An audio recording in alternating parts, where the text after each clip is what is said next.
मैं डॉक्टर कुलदीप कुमार के सर आप सभी का बहुत बहुत स्वागत करता हूं एक नए बिंदु के साथ और एक नई कड़ी के साथ। तो साथियों लगे हुए हैं, परीक्षाएं नज़दीक हैं और तैयारी मुझे लग रहा है जोरों पर चल रही है। मेरी तरफ से आप सभी को बहुत बहुत शुभकामनाएं। लगे रहें इसी तरह से, लगातार स्वस्थ बने रहें और डटे रहें मैदान में। मैं भी आपके सहयोग के लिए पहुंच गया हूं एक छंद की क्लास लेकर। तो स्पीड से हम जो है इस छंद को कर लेंगे, कोशिश करेंगे जितना स्पीड से हो सके उतना ही, ठीक है ना। तो ज़्यादा बड़ी क्लास है नहीं, छोटी क्लास है। और आज के जो छंद है वैसे तो ये किसी क्लास के लिए भी महत्वपूर्ण हो सकते हैं अगर उनके लगे हुए थे, क्योंकि जो छंद हुआ या जैसे विशेषकर छंद हुए या अलंकार हुए, ये किसी भी विशेष क्लास के लिए महत्वपूर्ण नहीं होते, क्योंकि ये टुकड़ों में बटे होते हैं कि ये वाले छंद इस क्लास के लिए, ये वाले छंद इस भर्ती के लिए है। जैसे सेकंड ग्रेड है, फर्स्ट ग्रेड है, टीजीटी पीजीटी है, तो वो किसी की भी हो सकते हैं। लेकिन वर्तमान वाली जो आज की जो क्लास है वो विशेष रूप से हिंदी व्याख्याता में जो लगे हुए छंद है वो इस क्लास के अंदर वही करवाने जा रहा हूँ। हिंदी व्याख्याता की जो क्लास में छंद लगे हुए वही छंद जो है मैं इस क्लास में करवाने जा रहा हूँ। तो वो छंद कौन कौन से हैं वो भी अपने देख लेते हैं, ठीक है ना। और उसके अलावा जैसे चौपाई है, दोहा है, रोला है, उलाला है, ये छंद आज गीतिका है, हरि गीतिका है। ये छंद विशेष रूप से जो हिंदी व्याख्याता की परीक्षा उसमें लगे हुए हैं, ठीक है ना। दोहा, चौपाई, रोला, गीतिका और हरि गीतिका, ठीक है ना, और उलाला, ये छंद लगे हुए हैं। ये छंद अगर टीजीटी पीजीटी और किसी में भी है तो भी आप साथ में क्लास देख सकते हैं। तो चलते हैं छंदों की, ज़्यादा लंबी चौड़ी बातचीत हम नहीं करेंगे, विशेष रूप से स्टडी पर ही आएंगे। पाठ्यक्रम में सम्मिलित छंद जो है चौपाई छंद। सबसे पहले हम चौपाई छंद की बात करेंगे। चौपाई की जब भी बात आती है तो हमें याद आ जाता है सूफी काव्य, याद आ जाता है, क्योंकि सूफी काव्य में ही वो था कि इतनी चौपाइयों के बाद दोहे का प्रयोग, 5 अर्दालियों के बाद दोहे का प्रयोग, 7 अर्दालियों के बाद दोहे का प्रयोग और अर्दालियों के बाद बरवे का प्रयोग, इस तरह से वो सूफी काव्य याद आ जाता है। इसके अलावा हम रामचरितमानस की बात करें तो वो याद आ जाती है। ये प्रमुख रूप से रचनाएं हैं, जैसे पद्मावत है, रामचरितमानस है, ये प्रमुख रूप से ऐसी रचनाएं जिनके अंदर दोहे का भी प्रयोग हुआ है और किसका प्रयोग हुआ है, चौपाई का भी प्रयोग हुआ है, ठीक है ना। दोहे का भी प्रयोग हुआ है और चौपाई का भी प्रयोग हुआ है। चलते हैं आगे। प्रत्येक चरण में 16-16 मात्रा होती है। चौपाई जो है इसके प्रत्येक चरण में जो है 16-16 मात्राएं होती हैं। ये कैसे होती हैं वो भी आगे उदाहरण में हम पढ़ लेंगे, ठीक है ना। ये साथ में पढ़ लेते हैं। पहले मैं आपको ये बता दूं, ठीक है ना, ये पद है एक, इसी से मैं आपको पहले तो ये बता दूं कि 16-16 मात्राएं कैसे होती हैं, ठीक है ना। आ रहा होगा सामने, आराम से कवर कर लेते हैं इसको।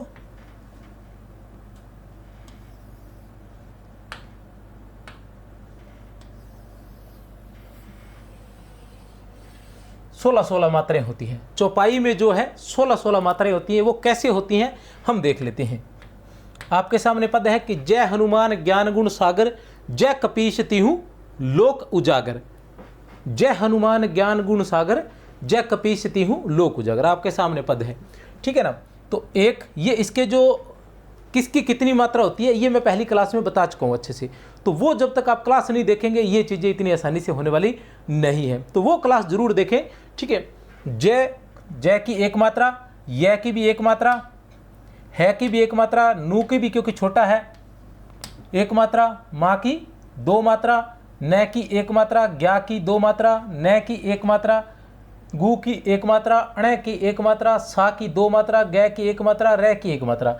1 2 3 4 5 6 7 8 9 10 11 12 13 14 15 16, ये हो गई 16 मात्रा। प्रत्येक चरण में 16-16 मात्राएं होती हैं। पहले चरण में कितनी है, 16।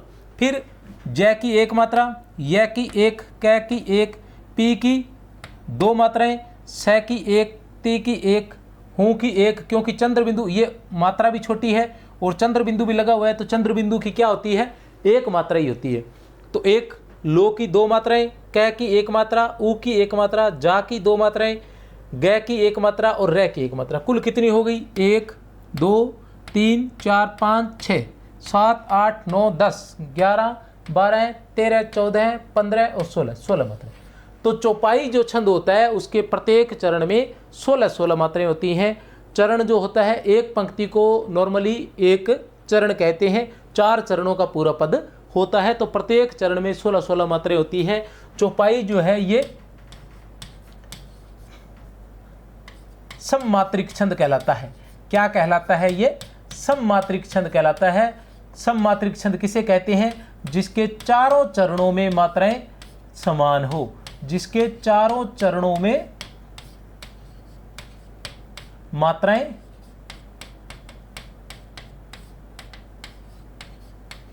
समान हो, उसे सममात्रिक छंद कहते हैं। तो चौपाई जो है वो सममात्रिक छंद है। चौपाई का सबसे पहले प्रयोग चंद्रबरदाई ने किया था, ठीक है ना। कुछ किताबों में सरहपा भी आता है, ठीक है ना। अगर चंद्रबरदाई आए तो यही करना है, अगर चंद्रबरदाई ना आए तो फिर सरहपा कर देना चाहिए, ठीक है ना।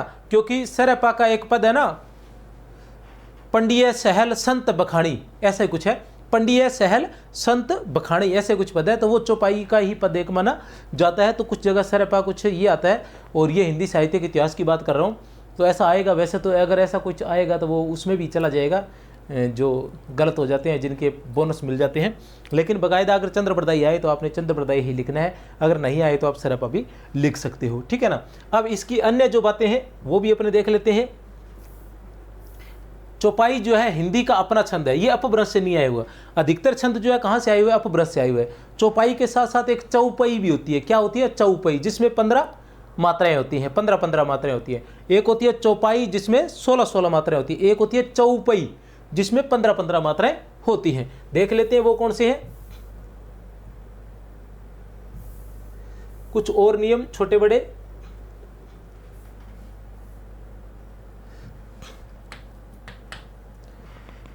प्रत्येक चरण में इसके 16-16 मात्राएं होती है, कोई समस्या नहीं। प्रत्येक चरण के अंत में जगण अथवा तगण न रहे तो अत्युत्तम है। प्रत्येक चरण के अंत में जगण नहीं होना चाहिए। जगण का मतलब ये मात्राएं नहीं आनी चाहिए। लघु गुरु और लघु नहीं आना चाहिए, लघु गुरु लघु नहीं आना चाहिए, और लघु गुरु गुरु लघु भी नहीं आना चाहिए। ये नहीं आना चाहिए। कहने का मतलब अंत में एक लघु गुरु और लघु नहीं आना चाहिए। मतलब छोटी बड़ी मात्रा और छोटी मात्रा ये क्रम नहीं बैठना चाहिए, और या फिर बड़ी बड़ी और फिर छोटी। कहने का मतलब अंत में किसी भी स्थिति में छोटी मात्रा न आए तो सही। अच्छा, छोटी मात्रा का नहीं है, पूरा ही रहेगा जगण का, क्योंकि छोटी मात्रा तो आ सकती है, लेकिन ये पूरे ही रहेगा कि जगण नहीं आना चाहिए, ठीक है। अब इसमें देखो, दोनों में देख लो जगण नहीं है,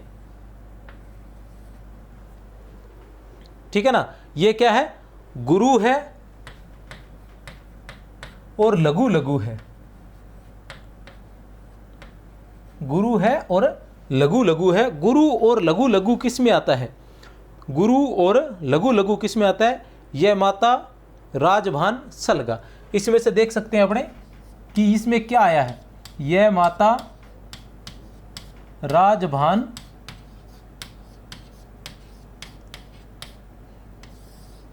सलगा।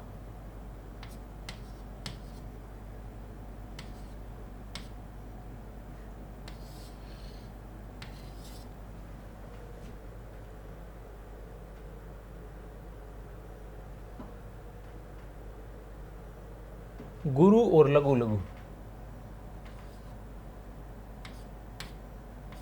यह है भगण आया है, भानस।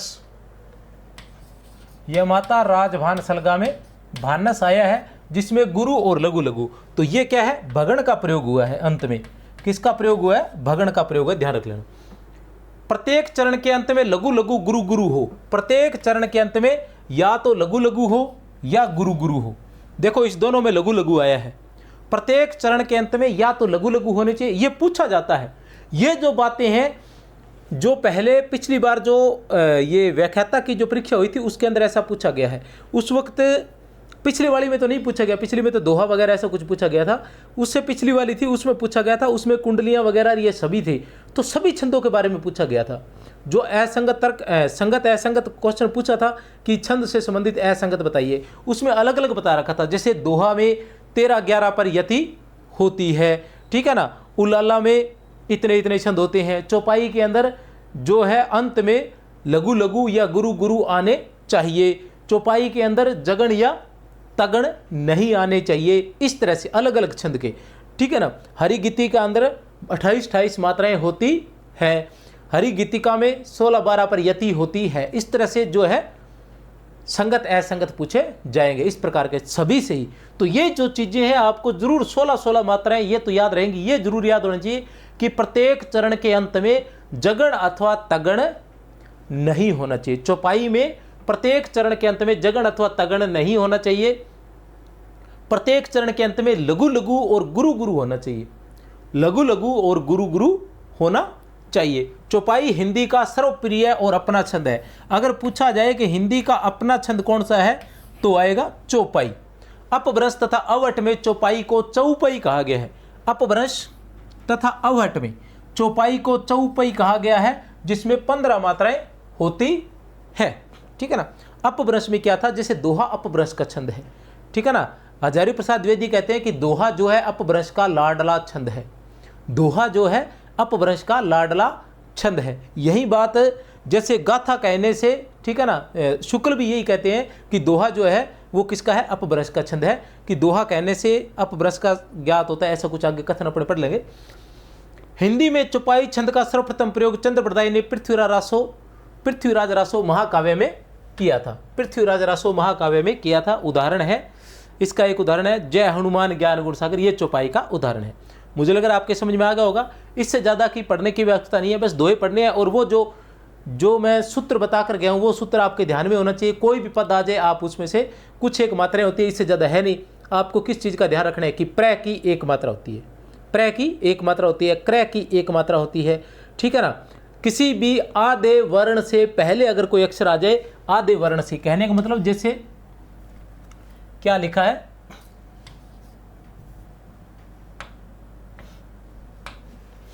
कुछ नाम मात्र के नियम है वो आपको पता होने चाहिए, ठीक है ना। विशेष रूप से जैसे एक तो क्या है, प्र है, तो प्र की क्या है, एक मात्रा है। कैसे है एक मात्रा, क्योंकि ये प और रै से बना है। तो प्रारंभ में अगर आधा अक्षर आता है तो उसकी 0 मात्रा होती है और इसकी होगी 1 मात्रा, तो बराबर हो गई 1 मात्रा, कोई समस्या नहीं है। इसी तरह सत्य लिखा जाए, क्या लिखा जाए, सत्य, तो सत्य की कितनी मात्रा होगी, 3 मात्रा। कैसे होगी, स आधा तय और ये, ठीक है ना। जहां भी आधा आता है, आधा वर्ण आता है, उससे पहले वाले की 2 मात्राएं हो जाती है और आधे वर्ण की कोई मात्रा नहीं, 0 और पै की 1 मात्रा, टोटल हो गई 3 मात्रा। ये ध्यान रखना है, ठीक है ना। उसी तरह से जैसे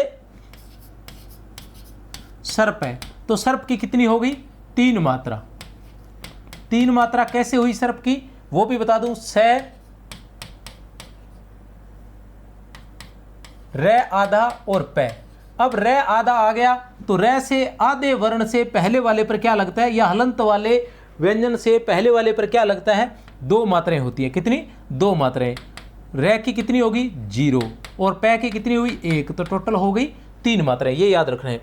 दूसरा, आपने जो लघु है उनकी 1 मात्रा होती है। लघु स्वर कौन कौन से, जिनकी 1 मात्रा वाले कौन कौन से हैं, ए है, ई है, ऊ है, री और चंद्र बिंदु। ये जो याद रखना आपने विशेष रूप से, री और चंद्र बिंदु, इनकी 1 मात्रा होती है। अब दीर्घ स्वर की बात करें, जिनकी 2 मात्राएं होती हैं, दीर्घ स्वर की 2 मात्राएं होती है, उसमें कौन कौन से आते हैं, आ आता है, ई आता है, ऊ आता है, ए आता है, आई आता है, ओ आता है और औ आता है। ये तो आपको याद ही होंगे क्योंकि ये दीर्घ स्वर है, आपको ध्यान है। लेकिन इसके अलावा क्या है, अनुस्वार और विसर्ग, इन सभी की भी 2 मात्रा होती है। इन सभी की भी 2 मात्रा होती है। कवित्व और सोइया में लघु को, गुरु को लघु भी पढ़ा जा सकता है। तो ये सारी बातें आप बस, ये मेन यही तथ्यात्मक जानकारी है। बाकी आप वो क्लास देखेंगे तो और अच्छे से आपके समझ में आ जाएगा। दोहा छंद, इसके बाद देखते हैं हम दोहा छंद क्या कहता है। दोहा छंद,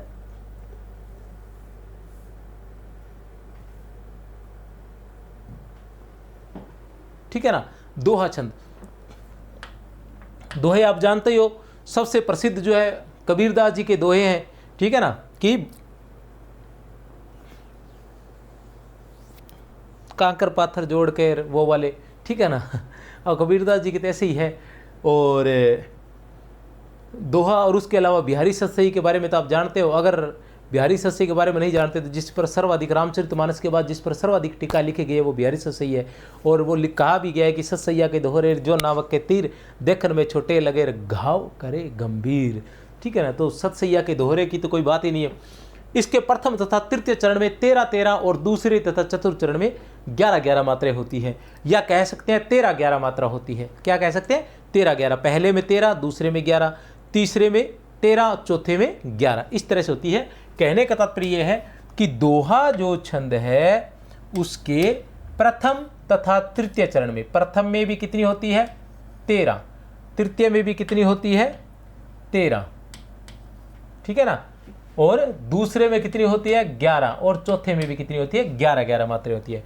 इसके सम चरणों के अंत में तगण अथवा जगण का होना जरूरी है।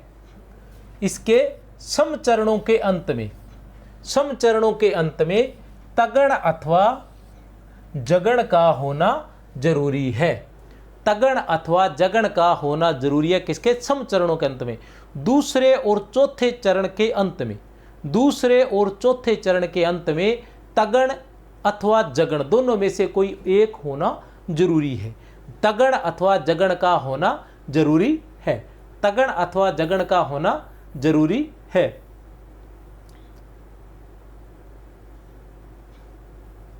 और चौपाई में क्या था? प्रत्येक चरण के अंत में जगण अथवा तगण न हो। ठीक है ना, उसमें जगण अथवा तगण का होना जरूरी है। इसमें जगण अथवा तगण न रहे तो अत्युत्तम होगा। उसमें जगण एवं तगण का होना जरूरी है दोहे में, और इसमें न रहे तो अत्युत्तम है। ऐसा है, दोनों का याद रख लेना आप। जगण अथवा तगण, किसकी बात चल रही है? जगण अथवा तगण।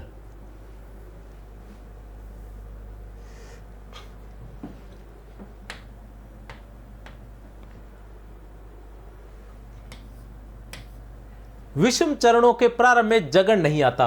विषम चरणों के प्रारंभ में जगण नहीं आता। ठीक है, कहने का मतलब यह कि सम चरणों के अंत में जगण अथवा तगण नहीं होना चाहिए। सम चरणों के अंत में जगण अथवा तगण नहीं होना चाहिए अंत में, और विषम चरणों के प्रारंभ में भी जो जगण है वो नहीं होना चाहिए। विषम चरणों के प्रारंभ में भी जगण नहीं आता। विषम चरणों के अंत में गुरु लघु न हो तथा सम चरणों के अंत में लघु गुरु लघु न हो।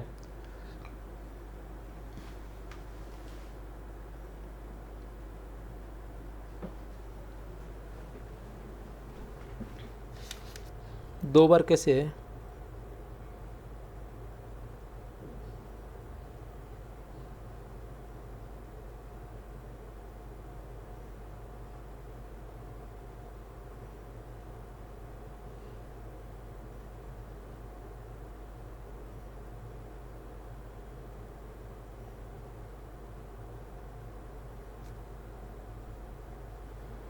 ठीक है, विषम चरणों के अंत में तथा सम चरणों के अंत में गुरु लघु न हो तो सही रहेगा। सम चरणों के अंत में लघु आता है, सम चरणों के अंत में लघु आता है, सम चरणों के अंत में लघु आता है। तुक प्राय सम पादों में मिलती है। तुक प्राय सम पादों में मिलती है। सम का मतलब दूसरे और चौथे में तुक मिलती है। दोहा शब्द की व्युत्पत्ति जो है वो द्विपदा शब्द से मानी जाती है। दोहा शब्द की व्युत्पत्ति द्विपदा शब्द से मानी जाती है। सिद्ध कवि सरहपा ने दोहा छंद का सर्वप्रथम प्रयोग किया था। किसने किया था? सिद्ध कवि सरहपा ने। ठीक है ना, सरहपा ने दोहा छंद का सर्वप्रथम प्रयोग किया था। दोहा शब्द की व्युत्पत्ति द्विपदा से, दो ही पदों थे इसलिए।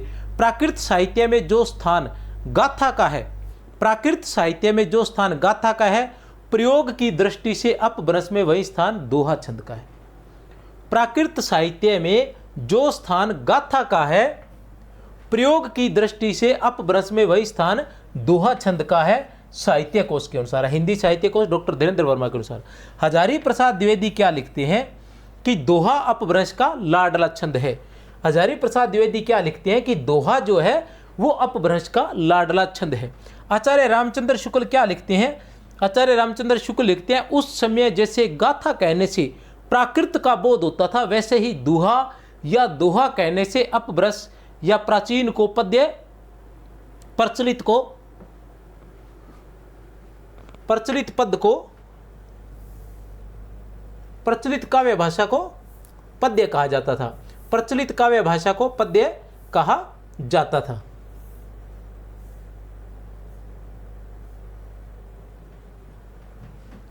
प्रचलित काव्य भाषा को पद्य कहा जाता था। रामचंद्र शुक्ल और हजारी प्रसाद द्विवेदी, दोनों की बातें याद रख लेना। क्या है, हजारी प्रसाद द्विवेदी क्या कहते हैं कि दोहा जो है वो अपभ्रंश का लाडला छंद है। रामचंद्र शुक्ल क्या कहते हैं, उस समय जैसे गाथा कहने से प्राकृत का बोध होता था, वैसे ही दोहा या दोहा कहने से अपभ्रंश या प्रचलित काव्य भाषा को पद्य समझा जाता था।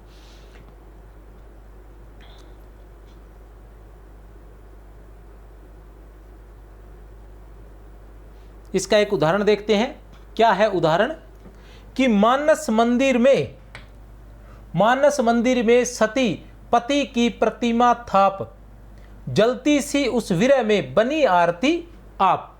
मानस की दो मात्राएं, माँ की दो मात्राएं, न की एक, स की एक, मैं की दो मात्राएं, क्योंकि अनुस्वार आया। अनुस्वार की कितनी मात्रा होती है, दो मात्राएं होती है। दी की एक मात्रा, रे की एक मात्रा, में की दो मात्राएं क्योंकि अनुस्वार आया है। स की एक मात्रा, ती की एक मात्रा, कुल कितनी होगी, 1 और 2, 3 और 4, 5 और 6, 7, 8, 9 और 10, 11 और 12 और 13। पहले में कितने आ गए, 13। दूसरे में देखते हैं, पै की एक मात्रा, ती की एक मात्रा, की दो मात्राएं, प्र की एक मात्रा, ती की एक मात्रा, माँ की दो मात्रा, था की दो मात्रा, पै की एक मात्रा। 1 2 3 4 5 6 7 8 9 10 11, ये होगी 11। तो दोहा में क्या होता है, 13-11 का क्रम होता है। जलती सी उस विरह में बनी आरती आप, जय की एक, लय की एक, ती की दो, सी की दो, ऊ की एक, स की एक, वी की एक, रे की एक, है की एक, में की दो, क्योंकि में अनुस्वार है। ठीक है ना, कितनी होगी, 1 2 3 4 5 6 7 8 9 10 11 12 और 13, ये हो गए 13। ठीक है ना। बै की एक मात्रा, नी की दो मात्राएं, आ की दो मात्राएं, रे की एक मात्रा, ती की दो मात्रा, आ की दो मात्रा, पै की एक मात्रा। 1 2 3 4 5 6 7 8 9 10 और 11, ये हो गए 11। तो दोहा में क्या है, 13-11 मात्राएं रहती है, ध्यान रखना है आपने। इसके बाद आता है रोला। प्रत्येक चरण में 24 मात्रा होती है। रोला के प्रत्येक चरण में कितनी होती है, 24 मात्राएं होती हैं। अपने जो छंद है वो बड़े आसान है। कहने से तात्पर्य यह है कि सबसे पहले हमारे पास दोहा आ जाता है हिंदी व्याख्याता में, जिसमें कितनी है, 13-11 मात्राएं होती है। ठीक है ना। उसके बाद आता है चौपाई। चौपाई की बात करते हैं तो इसमें कितनी आ जाती है, इसमें मात्राएं आ जाती हैं 16 मात्राएं। चौपाई के बाद आता है हमारे पास रोला। रोला की बात करें तो रोला में 24 मात्राएं आ जाती हैं। फिर हम बात करते हैं गीतिका की, तो गीतिका में कितनी आ जाती है, 26 मात्राएं आ जाती हैं। गीतिका के बाद आता है हमारे पास हरि गीतिका। तो हरि गीतिका की हम बात करते हैं तो इसमें 28 मात्राएं आ जाती है। हरि गीतिका में 28 मात्राएं आ जाती है। तो ये हमारे पास छंद है, विशेष रूप से हिंदी व्याख्याता में। दोहा में 13-11, चौपाई के अंदर 16-16, रोला में 24-24, गीतिका में 26-26, हरि गीतिका में 28-28। देखते हैं रोला में 11-13 पर यति होती है। क्या होती है, 11-13 पर। रोला जो है वो दोहा का उल्टा है। दोहा में कितने पर होती है, 13-11 में, और रोला में कितनी होती है, 11-13 पर यति होती है। याद रख लेना। वैसे मात्राएं जो होती है 24 मात्राएं होती है, लेकिन 11-13 पर यति होती है और उसमें 13-11 मात्राएं होती है। अब क्या होगा कि ये जो एक क्रम बनेगा पूरा, ये भी 24 का बनेगा और ये भी पूरा क्या बनेगा, 24 का ही बनेगा। लेकिन आपको ध्यान रखना है कि इसमें 11 पर यति हो जाएगी, या 11 पर यति हो जाएगी, उसमें 13 पर यति होगी। इसलिए इन दोनों को थोड़ा सा आपने ध्यान से देखना है कि आखिर में दोहा है या रोला है। ऐसा ही पहले एक प्रश्न व्याख्याता परीक्षा में भी पूछा जा चुका है कि दोहा है या रोला है। कुल मात्राएं इस तरह से करके पूछी गई है, तो वो थोड़ा सा कन्फ्यूजिंग करने वाला था। हमें पद को देख के ध्यान रखना है कि यति जो है वो कहाँ हो रही है। अब देखो इसमें यति कितने पर होगी, ये रोला है तो इसमें 11 प्रयति होगी। देखो आगे बता दूंगा ये बात भी मैं, ठीक है ना। अंत में लघु गुरु, गुरु गुरु या लघु लघु भी हो सकते हैं। अंत में लघु गुरु, गुरु गुरु या लघु लघु भी हो सकते हैं। रोला अपभ्रंश का छंद है, हिंदी में यह अपभ्रंश से आया है। दोहा भी अपभ्रंश का छंद है, हिंदी में यह अपभ्रंश से आया है। रोला भी अपभ्रंश का छंद है, हिंदी में यह अपभ्रंश से आया है। बहुत ही महत्वपूर्ण है, बिल्कुल अलग है। और सबसे जो मुश्किल है याद करने वाली बात वो ये है, ठीक है ना, कि अंत में लघु गुरु होगा, गुरु गुरु होगा या लघु लघु भी हो सकती है। जैसे उसमें था ना कि विषम चरणों के अंत में जगण अथवा तगण नहीं होना चाहिए, जगण अथवा तगण नहीं होना चाहिए दोहे के अंदर। उसी तरह से इसमें भी अंत में लघु गुरु, गुरु गुरु या लघु लघु भी हो सकती है। हजारी प्रसाद द्विवेदी क्या लिखते हैं? हजारी प्रसाद द्विवेदी क्या लिखते हैं कि रोला, उलाला, वीर, छप्य और कुंडलियां अपभ्रंश के अपने छंद हैं। रोला, उलाला, वीर, छप्य और कुंडलियां, रोला, उलाला, वीर, छप्य और कुंडलियां अपभ्रंश के अपने छंद है, हजारी प्रसाद द्विवेदी लिखते हैं। उसके अलावा दोहा को भी इन्होंने क्या कहा है? अपभ्रंश का लाडला छंद कहा है, ठीक है ना, ये हम पढ़ चुके हैं पहले। नंददास की जो रास पंचाध्यायी है वो रोला छंद का सुंदर उदाहरण है। नंददास की जो रास पंचाध्यायी है, जिसके लिए इन्हें जड़िया के उपाधि से सम्मानित किया गया था। नंददास जी को जिसके लिए जड़िया की उपाधि से सम्मानित किया गया था, रास पंचाध्यायी, जो रोला छंद का सुंदर उदाहरण मानी जा सकती है। अब ये एक उदाहरण है रोला छंद का कि नीलांबर परिधान हरित पट पर सुंदर है। नीलांबर परिधान हरित पट पर सुंदर है। थोड़ा बड़ा कर देता हूं।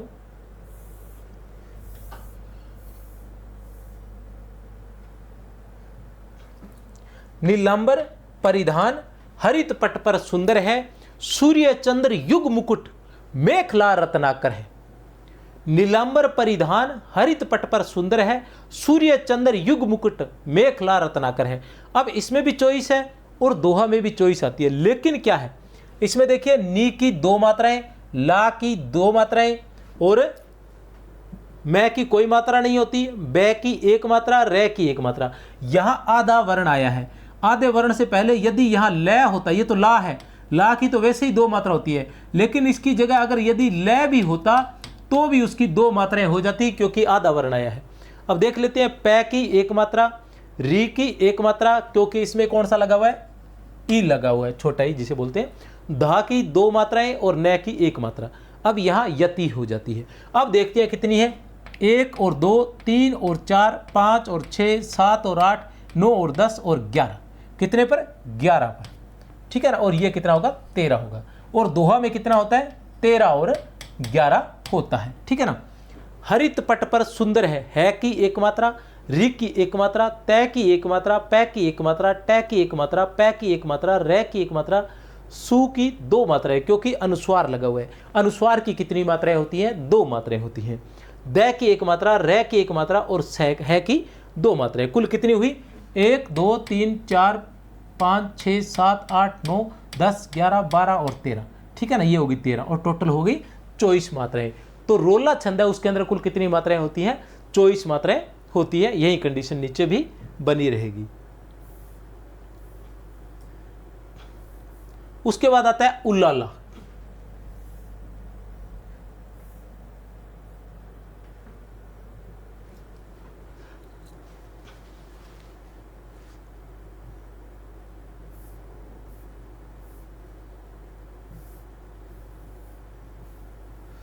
उसके बाद आता है उलाला छंद। अब उलाला छंद की बात करें,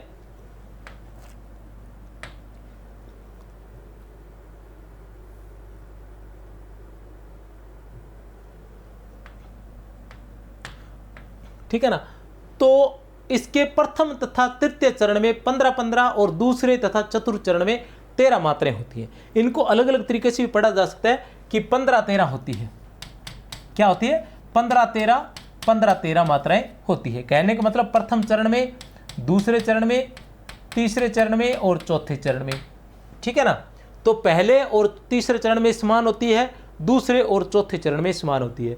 उलाला की बात करें तो मात्राएं, ये कौन सा छंद आ गया?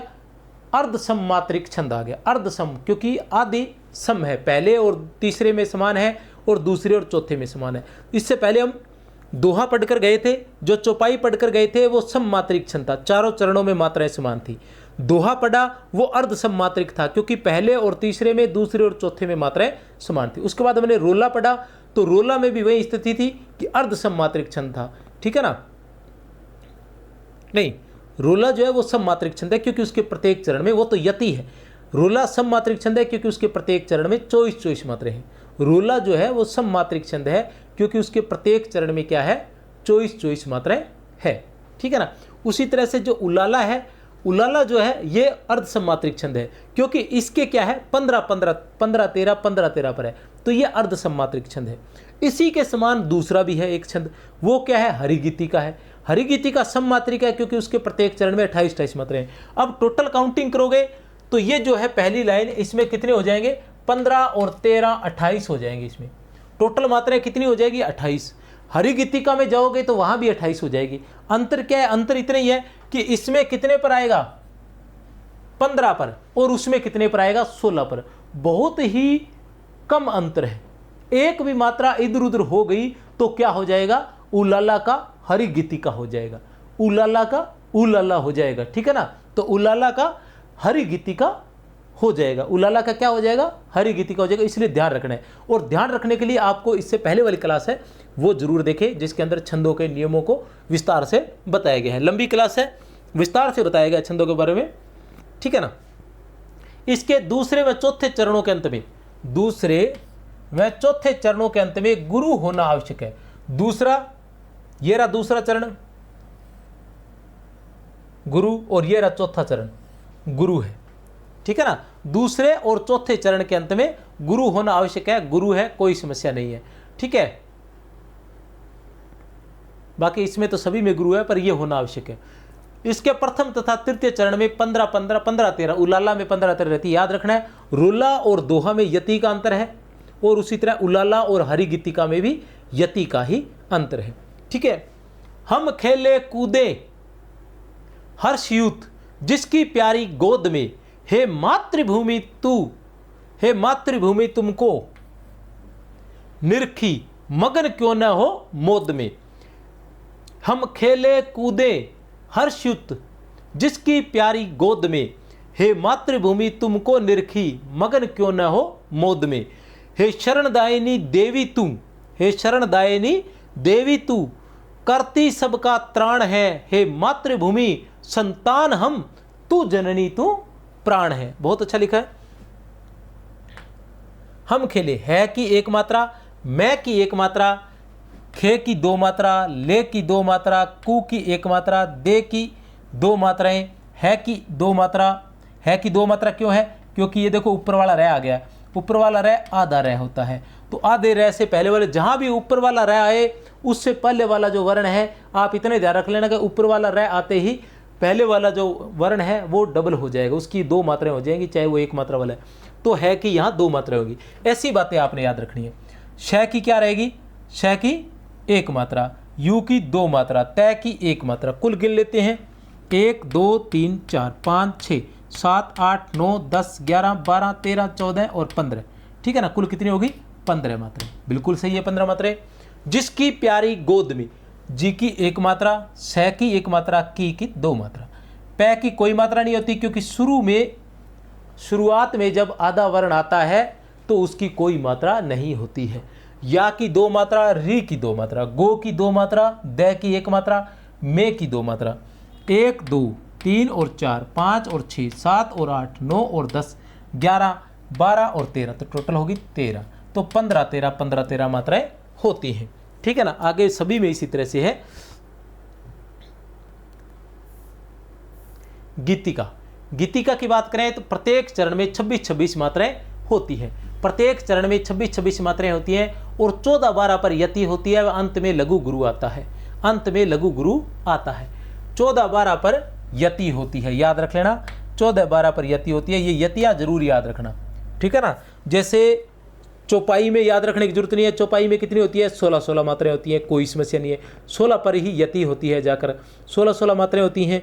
फिर आता है दोहा, तो दोहा में 13-11 होती है और 13-11 पर ही यति होती है।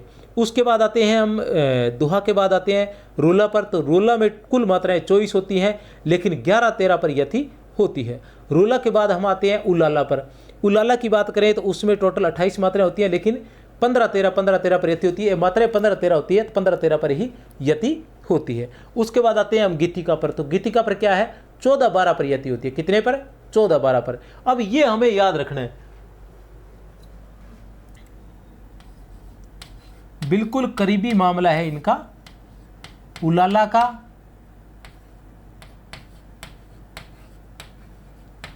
गीतिका का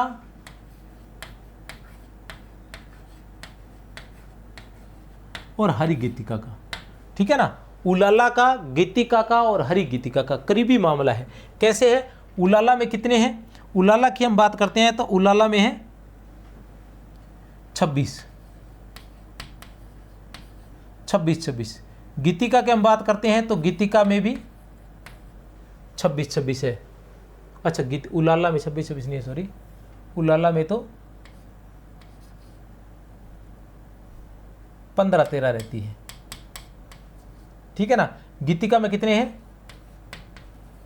26। हरि गीतिका में कितनी है, 28। ठीक है ना, उलाला में 15-13, गीतिका में 26 और हरि गीतिका में 28। अब यति में गड़बड़ हो जाती है।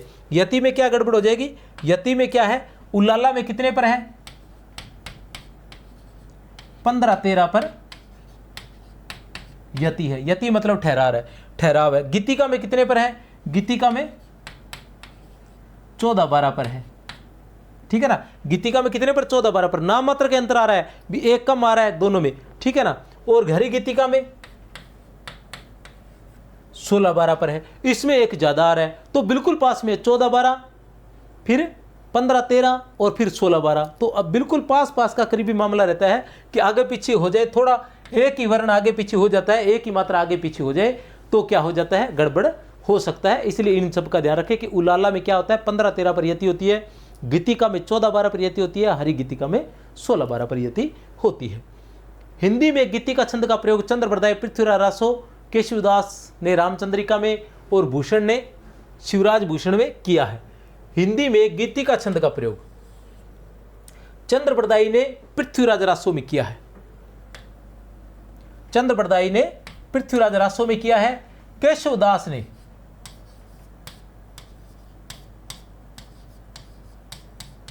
केशवदास ने रामचंद्रिका में किया है और भूषण ने शिवराज भूषण में किया है। शिवराज भूषण में किया है। उदाहरण, हे प्रभो आनंद दाता ज्ञान हमको दीजिए, शीघ्र सारे दुर्गुणों को दूर हमसे कीजिए।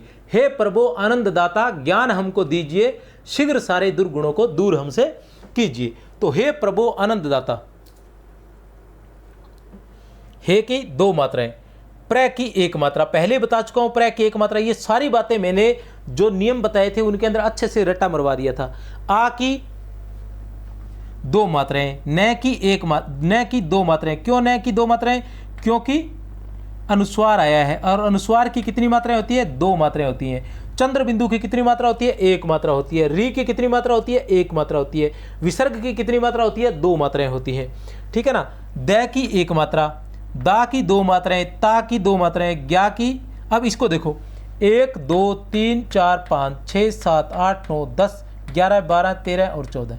ठीक है ना, कितनी होगी, 14। पहले में 14 पर यति आ रही है, तो गीतिका में कितने पर, 14 पर यति आती है। फिर ज्ञा की 2 मात्राएं, न की 1, है की 1, मैं की 1 मात्रा, को की 2 मात्रा, दी की 2 मात्रा, जी की 1 मात्रा, ए की 2 मात्रा।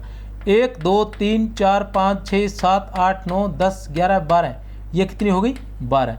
14 और 12 पर यति होगी। ठीक है ना, तो ये 14 12 26 मात्राएं हो जाती है।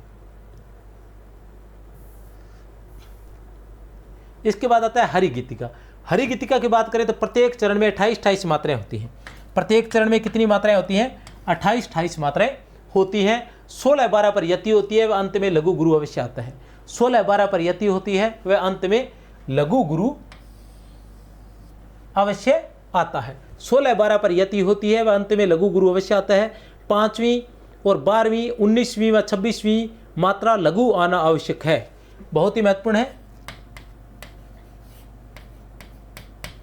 5वीं, 12वीं, 19वीं व 26वीं मात्रा लघु आना आवश्यक है।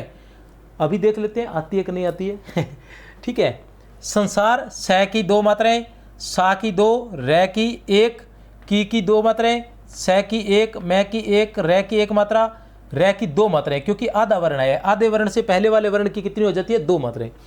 थ की 1 मात्रा, स की कोई मात्रा नहीं आधे वर्ण की, क्योंकि आधे वर्ण की कोई मात्रा नहीं होती।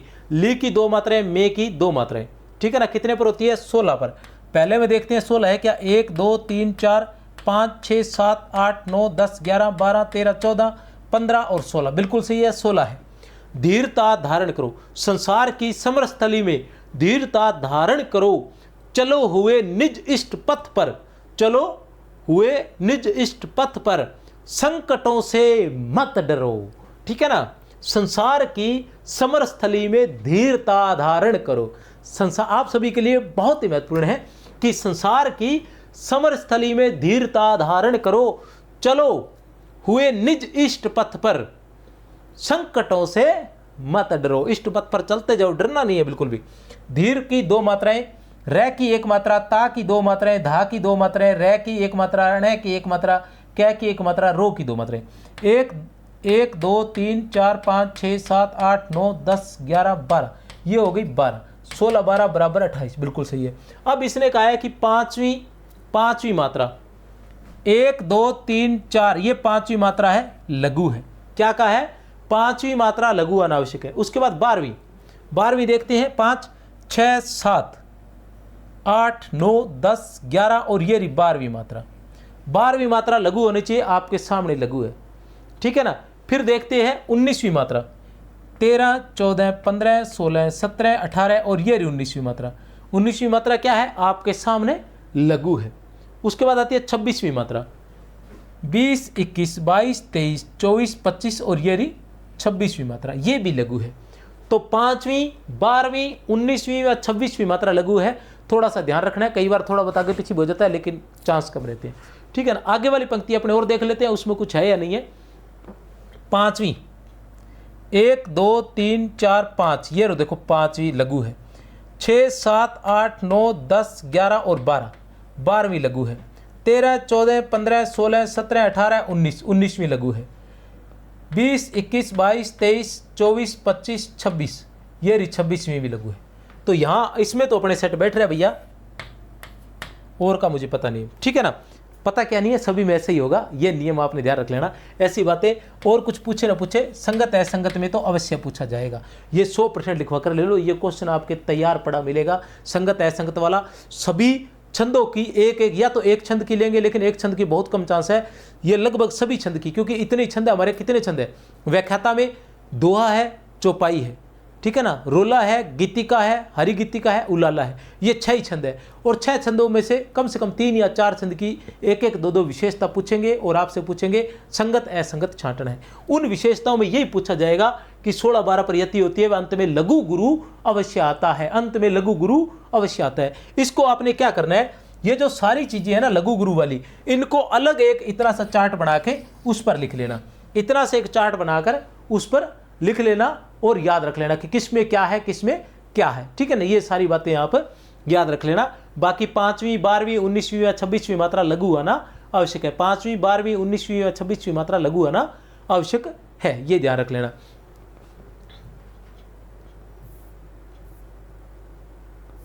इसके बाद वस्तुनिष्ठ प्रश्न है, अपने वस्तुनिष्ठ प्रश्न करेंगे।